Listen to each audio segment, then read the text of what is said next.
Hey, is this Mike you fucking on? Piece of shit.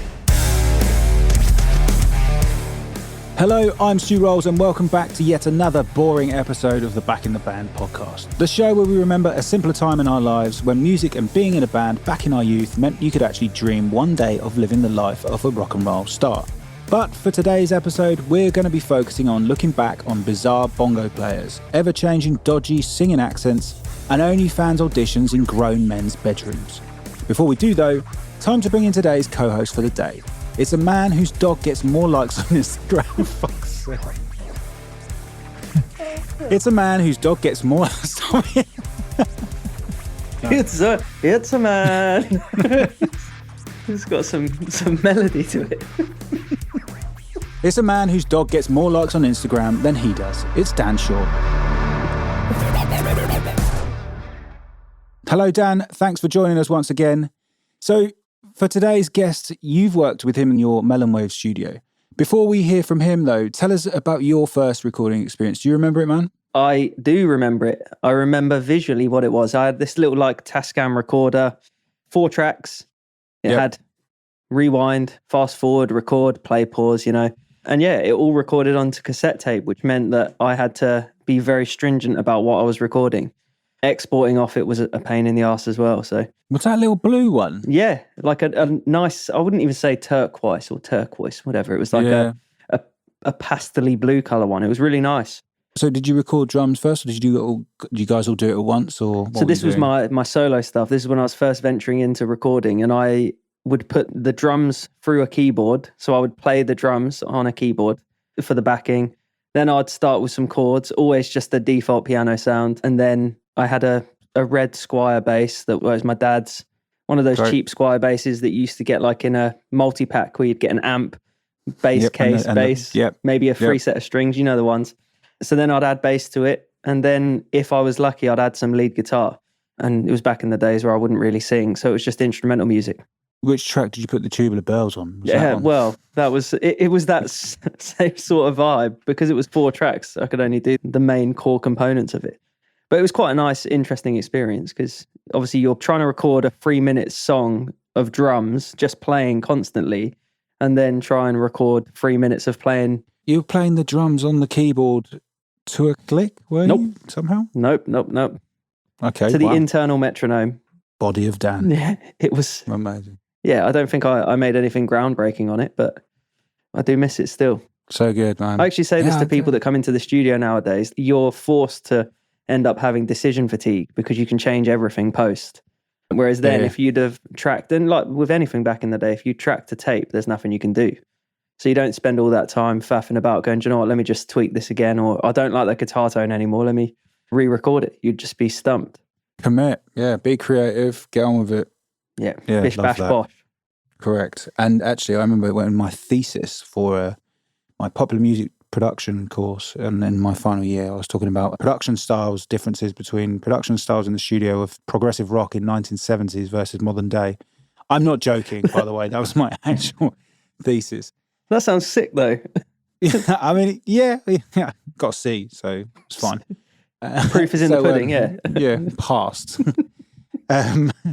But I remember one of the main standouts was it was very British way was to commit and to record to track, to tape, commit to it with effects, etc., and just be done. And the Americans were like, no, we need to be as clean as possible because we need to be able to fix it in post. And that was even back then. So, hey, be more British when it comes to recording. So, anyway, in a world where we're no longer rewinding those cassette tapes with a pencil because our fat fingers don't fit in the holes, let's get going.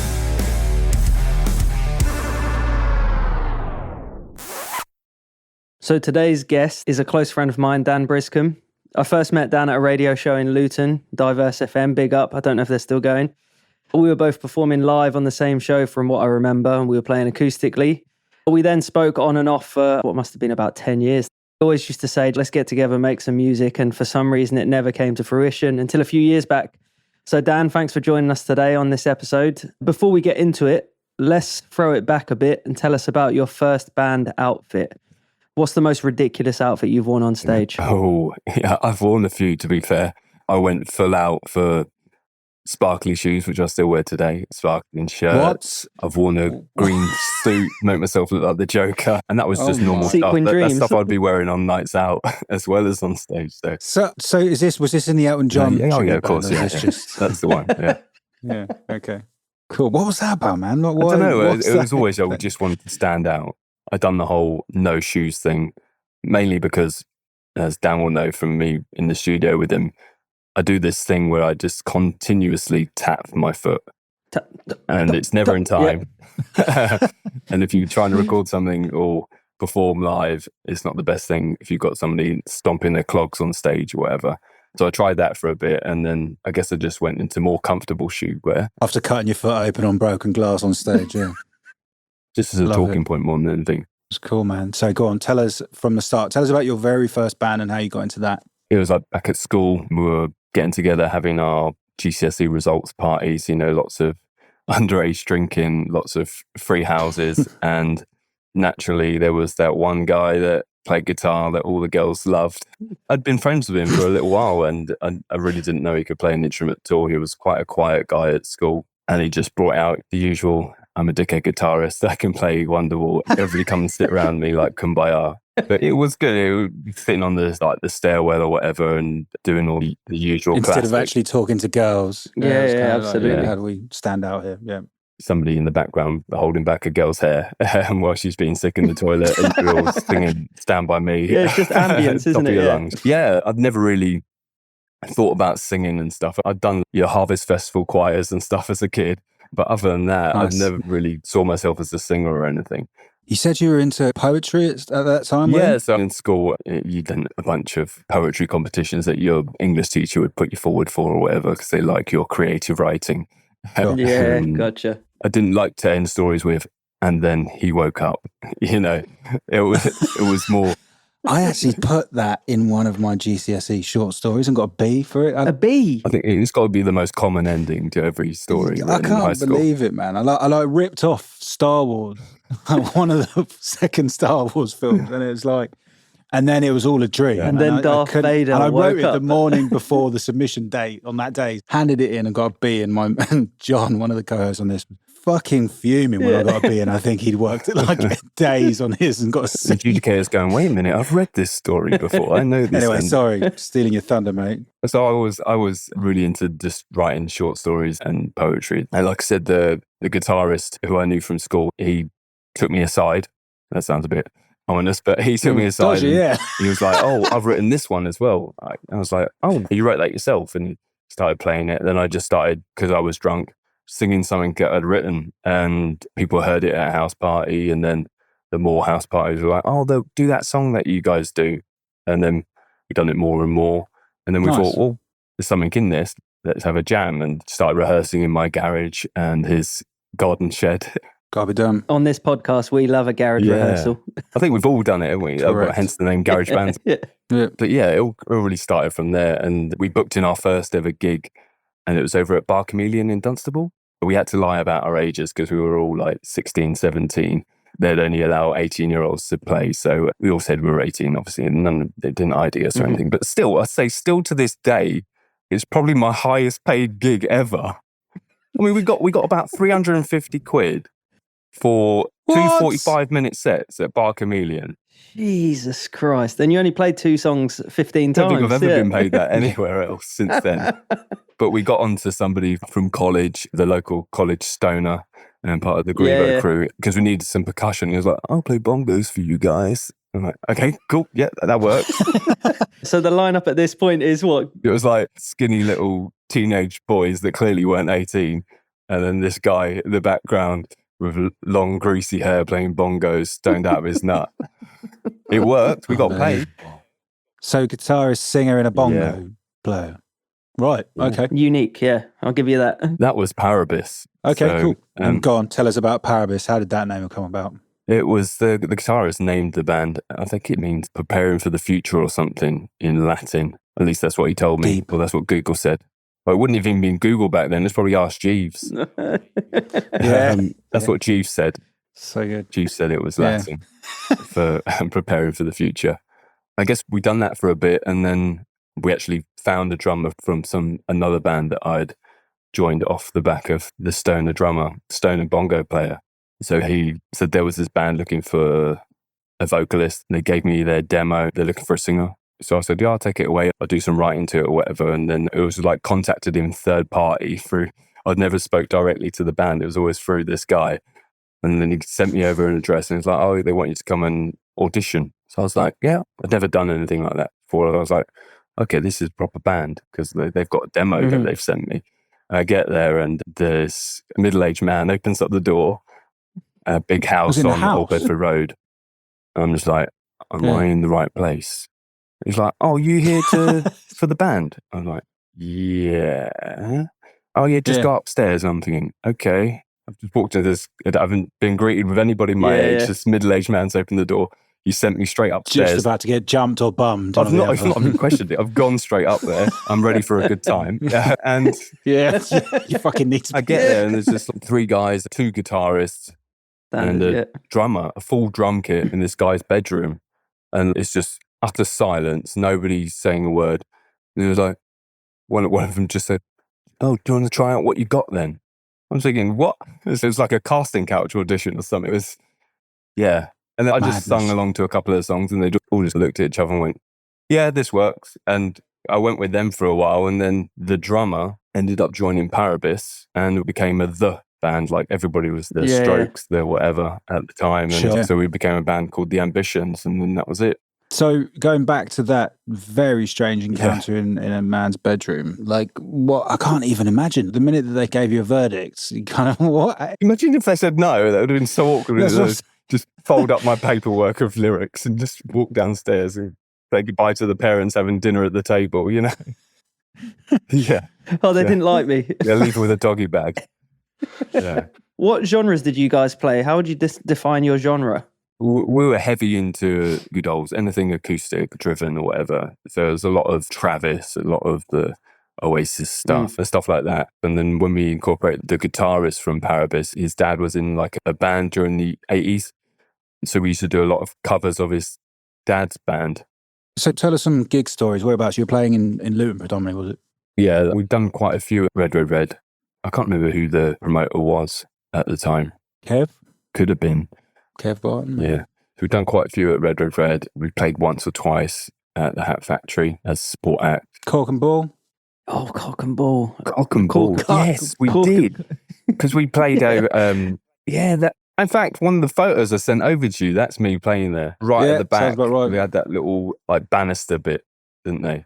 Yeah, I played somebody's 18th birthday party there, actually. I remember with my college band, it was a battle of the bands and we got through to the final after, I think it was like 2 or 3 rounds before. But the good thing, obviously, because it was the only place that was really letting 16, 17, 18-year-olds in without ID and stuff, so you could go and drink. And so suddenly everyone was like, yeah, we'll come watch your shit band. So you get lulled into thinking that you're actually doing it right, but it's just because people are able to buy beer. All your mates out get pissed and you're just playing in the background. Exactly. So then the winner was decided based on the crowd's response on who brought the most people and the voted by the crowd, obviously. So if you bring the most amount of people, which we did, then hey, it got to the final because then obviously the organisers are great because they're happy because everyone's buying beer. Gets to the final and then you're up against a cover band called Cosmic Debris. Debris. Yeah, I supported them. Yeah. Yeah, well, there you go. So I think they just played covers predominantly and a few other tracks that were just far older than ours. Were absolutely fine, but at the time you were like big boys and thought, oh yeah, well, we're so much better, so much more original, whatever. And obviously we brought half of the college and they brought like a few mates. And on the night, they changed the criteria to be like judges vote for winners. And they were like, no, okay. And of course the prize was 500 quid. So you'd been like thinking before, like we as a band were like, well, we're going to use that. We're going to buy some recording time. We're going to get some t-shirts and stuff. And obviously we lost. So there was outrage. And well, yeah, I've never really recovered from it emotionally. I can imagine. Do you know what? Do you remember? That still cuts deep. Yeah. Our old teacher told us a story about this. Me and Stu have a shared teacher. And he went to one of his Battle of the Bands. I don't know if you've heard this story, Stu. But he was a fantastic musician. And he basically turned up and the other band that came to compete against him was Muse. And I was just like, Jesus Christ. Yeah. And he's still, I guess, emotionally scarred like that. How you are there, mate. Not entirely fair, is it really? So Dan, tell us, obviously, you played in the violin circuit of Luton Town Centre. Was there any dodgy gigs or any band stories from gigs that just look back and you just go, geez? Most. I think most would end up very, very intoxicated. I don't think I've ever been too drunk to not perform. That's on stage, by the way. And anyway, welcoming your girlfriend. Guitarist has been a bit too worse for wear. But yeah, I think we've done a lot of stuff with, was it DTA back in the day? Yeah. Yes. Yeah, we done Tom and Andy. Yeah, we've done a lot with them. That's probably why we end up at the George a lot, to be honest. But we've done some gigs, like you say, where nobody's really there to see you. They've all just come for the one band. It still annoys me today. I've still been to plenty of gigs where it still happens. But you hype it up so much. And back then we didn't have the social media advertising. We couldn't, post up flyers on Instagram and invite people to groups and events on Facebook. It was literally word of mouth, printing out posters, sticking them up places. And then they had to put the legwork in, yeah. And then the only people that turn up are actually for the other band. You end up playing to an empty room. If anybody asks, yeah, we played there. Yeah, we've played there. Yeah, we've played there. We haven't played to anybody other than ourselves. Might as well have been at home rehearsing. So we spoke about it the other day, didn't we, Dan? Yeah, we did. The thing with the student union, if you remember, because he had the basement, and if it was downstairs, obviously, and you weren't the band that everyone wanted to see, you could be fucking rammed upstairs, sitting outside on the grass, but then downstairs there's nothing, and you just be like, it's quite heartbreaking. So you sent us an audio clip. Yeah. I don't know which band this was, but I listened to it a few times. I didn't just listen to it the once, and I was trying to understand what. Excuse my language, but what the fuck was the accent? Which one was it? The first one or the second one? Because they were literally probably recorded a couple of months apart. I think when I first started, it was like very American. I think everybody falls into that. Yeah. I think no matter what, anybody starts to sing, they naturally just put on an American accent. It's just because most of the music they listen to is American. So I was hard and all of that stuff on pronunciation. And I was like, nah, I want people to know I'm from Luton. I want people to know where I'm from. So I kind of overhammed it, let's say. Absolutely, mate. I love that we got both ends of the spectrum there. I was auditioning for EastEnders or something. It was quite something. But I was into Blur and stuff like that, really overcompensate on accents and stuff. I also think around that time when DTA was massive and you guys were part of that scene, and Shikari were, and of course they would Roo or Rao, however the fuck you want to say it. He was like obviously very openly UK accent, that southern accent and stuff, and I think then suddenly everyone went, oh, okay, I'll do that, rather than like trying to imitate Kajagoogoo. I think there's, to be honest, there's probably some demos out there with me with a northern accent at some point. Yeah, amazing. It's just like whatever was popular at the time, as my accent just seemed to follow. But you do that though, don't you? You imitate whoever in that moment you're totally into, and then suddenly I remember doing the same. Incubus was my thing for a while, and then Stained, and then suddenly Korn, and you suddenly just completely change your style, and even to the state of dancing in the same way. Like I don't know if you did that. It's kind of embarrassing, I'm admitting that, but yeah, the way you jump around like a dickhead on stage would change depending on who you were listening to most of the time. It's crazy. It's actually crazy how far you lean into it, because you think they look so cool doing it. And even when you're doing it, you think, do you know what, this must be a good look. And then somebody shows you a video and you think, oh, hell no. Yeah. Like, this is immortalized. I mean, it wasn't until I saw this band, they're a local band, they were the Wondersmiths. Do you remember them? They were a band from Dunstable. And predominantly when I used to perform on stage with the bands and stuff, I would literally just stand on one spot. It was probably a nerves thing more than anything, and I'd have the mic stand. I wanted to be Jonathan Davis with his epic mic stand, just stand on the one spot and just own that spot. But then I saw this... Rely on a mic stand because we don't have our own. You're like trying to customise mic stand, tying stuff like tinsel around it to make it look different or something. Yeah, I did exactly the same. It was embarrassing. I had one made of paper mache with toilet roll. So no. I'm there with you, yeah. Is that in the background of your video now? It's just still there. Yeah, at the bottom, the other bit underneath it. Just flaking away. But yeah, I saw this band, the Wondersmiths, and this guy had just so much energy. He was practically standing on tables and hanging into the crowd. And I was like, I'd not seen anybody do that locally. because there was still a relatively small band on the scene and a bunch of young lads. And I was like, well, I've got to do that. But I wasn't confident enough to do that. Speaking of confidence, so do you think being in a band from, what do you say, sort of 15, 16, like, and then going through college and stuff, Yeah, do you about think 16, that, do you think that helped your popularity, the way you were and stuff? I think the main thing for me was that getting to know the people on the scene and being recognizable. I don't think I ever wanted to be in a band to go, right, I want to be selling out tours and being famous. That's handy, really, that was never my goal. It was just for, a nod from somebody down your local going, oh, you're that guy from that band, aren't you? Oh, and I think that's always just been enough for me. Yeah, good, man. It's much better like that. Yeah, absolutely. Yeah. It brings up your confidence, doesn't it? And you get over like that, like you say, on the stage, that's sort of like a natural, you have to just get past it. You have to kind of like get past that, like, I'm nervous. I think the more you do it, the more you get used to it. I think you just naturally always get nerves. And I do find now that if I'm off stage for a long period of time before I do another gig, you still get that, oh, am I going to be okay? And then afterwards, you're just like, obviously the adrenaline's running. You could have been absolutely shit, but whilst the adrenaline's pumping, you think you were great. Yeah, it's totally right. It's so true, man. The longer you leave it, the harder it is to go back to it, for sure. Outside of live stuff, did you guys do any recordings or anything? So we done all the recordings that we done with Parabis and the Ambitions. That was all your bog standard for an 8-track recording in a garage, doing multiple vocal layers and guitar layers and stuff. And it was never really ever sent off for producing or anything. And to be honest, the only place it could go was your Reverb Nation and onto your MySpace. So he was using 8 tracks. Was it like recording to what at the time? Would that have been to CD or would that have been MP3 or what? The 8-track that we had recorded to mini disc. Love that. Yes. Yeah, recorded to mini disc. I've still got all the mini discs. I haven't got a mini disc player anymore, but I've got all of the mini discs of all of our recordings. And honestly, some of them, like we talked about the accent thing, some of the accents on these are horrendous. So absolutely horrendous. But, you'll get them mastered up, man. I'm sure there's places you can send them off to get them done. Like, for the cost, it's so worth it, man, just to have it on digital now. It all starts off a bit cringe and then you start listening to it and you're like, do you know what? It does take you back to a nice time.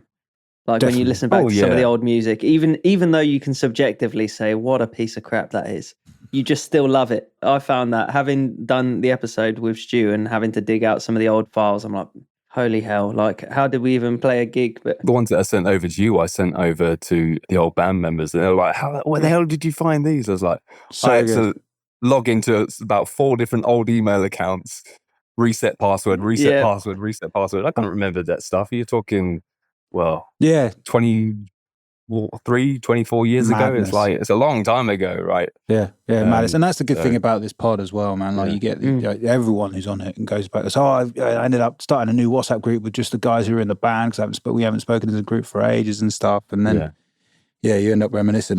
You do look back on all them things, and there is stuff that I wrote back then, like lyrically, for a lot of the music that's in current music that I'm releasing now. So I've like reused a chorus or a melody that I wrote when I was about 16, 17 years old. And, I'm now releasing music with my current projects and they're the lyrics. So they've somehow wormed their way into the back of my brain. And I go, oh yeah, I remember that song I wrote when I was 16. That'll work with this melody, and it's good to have them recorded so you can always refer back to them. Definitely. Yeah. So did you in any of your old bands have merch? And if so, what sort of merch did you have? We made business cards, but these business cards had QR codes on them. So they had QR codes that you could download our song, download an MP3, which is fine nowadays because you see QR codes absolutely everywhere. Yeah. Back then, people just saw a square with a bunch of squares on it. They went in the bin. Yeah. That was money well spent. Yeah. Not. Kind of not. You first mentioned that and I was like, oh, business cards, that's a bit gay. But like now you like said it makes sense, man. Like that tech was coming around, but I guess it was like... Yeah, it was just too early. Yeah, exactly. Because People the weren't tech was, interested in it. instead of you have to download a QR code. Yeah, which is a shame because it's like you're saying, actually not a terrible. Yeah, people were still listening to, CD Walkmans. Yeah. And they were portable CD players for the kids out there. Sorry, my mum's the only listener, mate. She doesn't even know what a mini disc is. So Everything on your phone now that you think we used to walk around with a CD player on our hip, Madness, isn't it? Yeah, and hope that it just wouldn't jump at every step. Yeah. Oh, yeah. Speaking of gear then, man, do you remember, obviously as a singer, was there anything that stands out, or you bought one microphone, or I had an effects pedal that I never really set up properly, which because I couldn't get the gain structure right. So it was just feeding back constantly, awfully, and never worked. So it was kind of like, yeah, I'm not going to use that. But did you have any gear or guitar or anything that like... I had this microphone, and it was literally something I bought for about £15 from Maplin. Do you remember Maplin? Of course, yeah.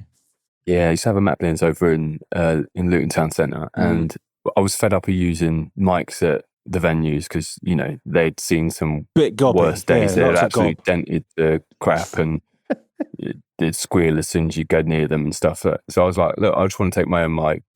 It wasn't even for hygiene purposes back then. It was just like, I don't want to use their mic because... Got to have something to unpack as a singer, haven't you? Yeah. But yeah, I bought this microphone for 15 quid, and honestly, I must have had that microphone for about as many years, about 15 years, and it was brilliant. And I got to the point when I was in one of my projects, my drummer at the time, he had some friends that worked for Sennheiser or whatever, and he was like, I've got this, like, he's just come off a tour somewhere and they're selling it cheap. So I was like, what's cheap? And he's like, I can sell it to you for 180 quid. I was like, 180 quid? Yeah. And there's me with my £15 microphone. I'm thinking, whoa, 180 quid, that's a lot. That's a lot of £15 microphones, And I bought it. I've still got it today, and I probably only used it about 4 times. That even now is probably about 15 years ago. Wireless mic or? No, just a normal vocal mic.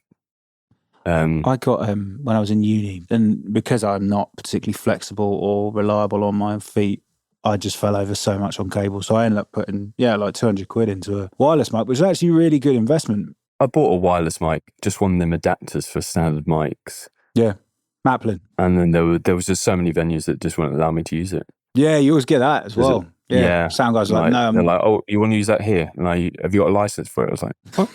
No, license?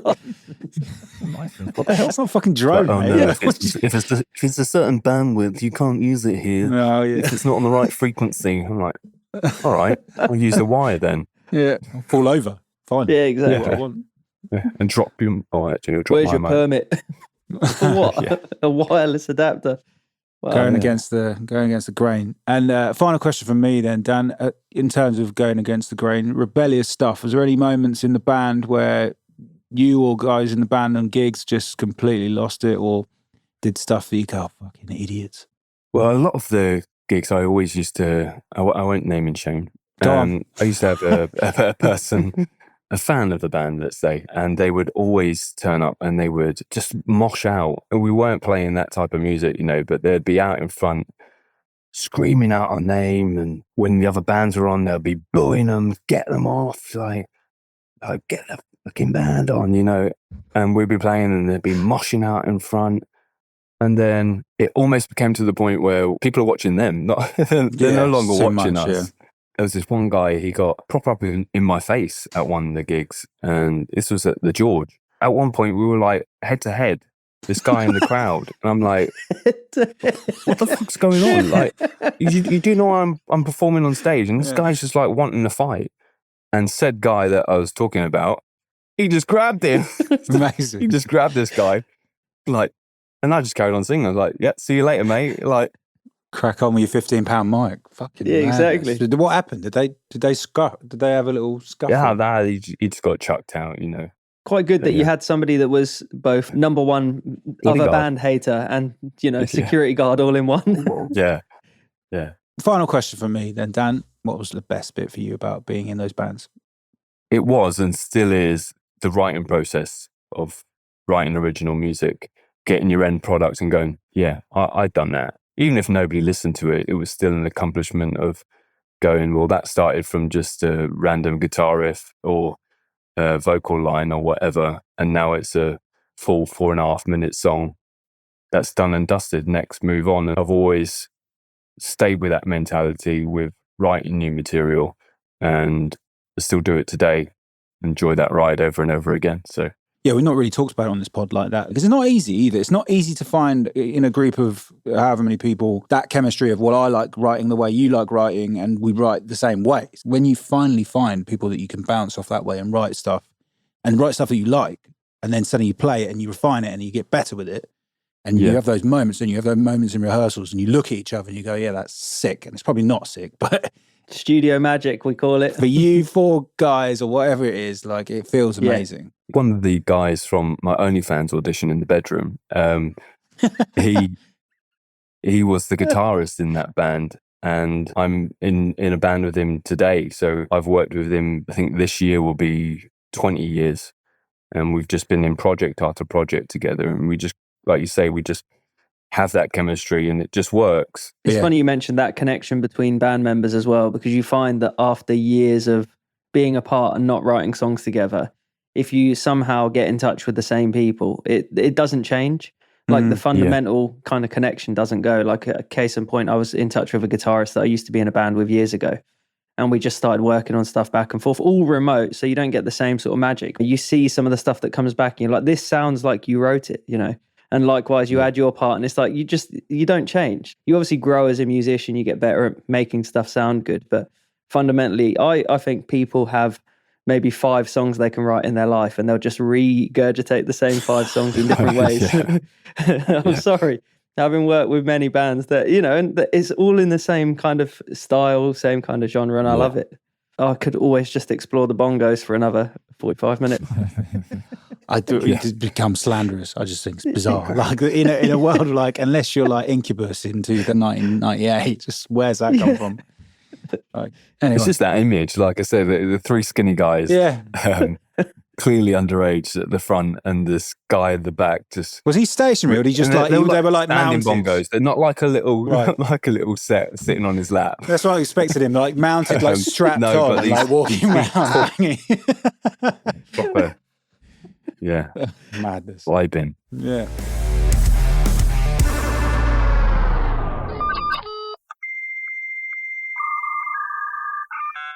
It's time now for our My Napster section, where we ask our guests to give us a song that throws them right back to those days of being a dirty old grebo in bands back in the day. We want to know about the sort of song you spent hours downloading. So Dan, tell us, what track have you got for us, mate? Surprise us. Well, I was and am an absolute lover of new metal. Yes. And I'd say probably Korn are probably one of my favourite bands. Cool. But back then, it has to be Linkin Park, One Step Closer.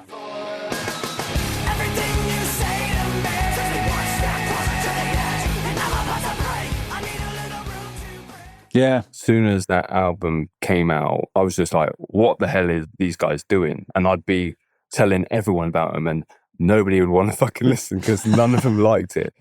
And honestly, between the ages of about 14 and 16, I practically lived in a Linkin Park hoodie. Yeah. That shit stunk. I lived in it. I'd be preaching to people, you need to listen to this band. You need to listen to this band. I think I even had 2 copies of it on CD. Amazing. Because I totally scratched up one of them. So good. What, trying to do the Mr. Hans scratching in your CD? No, it was in my Walkman. It was just me walking. Me walking to college. This is another gold star for Linkin Park. You're not the first person to pick a Linkin Park song. Yeah. So generally during that period, anything new metal during the ages of 14 to 16, I was absolutely all over it and all for it. Yeah, and new metal just gets this fucking rep, and I don't know if it's so bad. They're so bad now, but years ago it used to get a really bad rep. But I don't care. Dan wrote the new music for this pod, right? So I was like, look, I want a track that's really typical of that time and stuff, and those drop D guitars and those chugs and those Limp Bizkit powerful drums and those scratches, and it's cheesy as fuck. Yeah. But actually, when Dan sent it to me, I was like, mate, I literally would have lost my shit years ago if I was in a band and you wrote that song. I would have been like, we're now going to be famous. Like, wait a minute, can we do something? Can we actually use this song? I want to relive my childhood. Yeah, man. Really good choice, mate. Well, thanks for coming on the pod, mate. Really enjoyed it. Yeah, thanks for having me. It's been great. And good to hear about bongo players and, making that fashionable. Yeah. But yeah, thanks for coming on the pod, mate. Thanks for having me. Cheers, bud.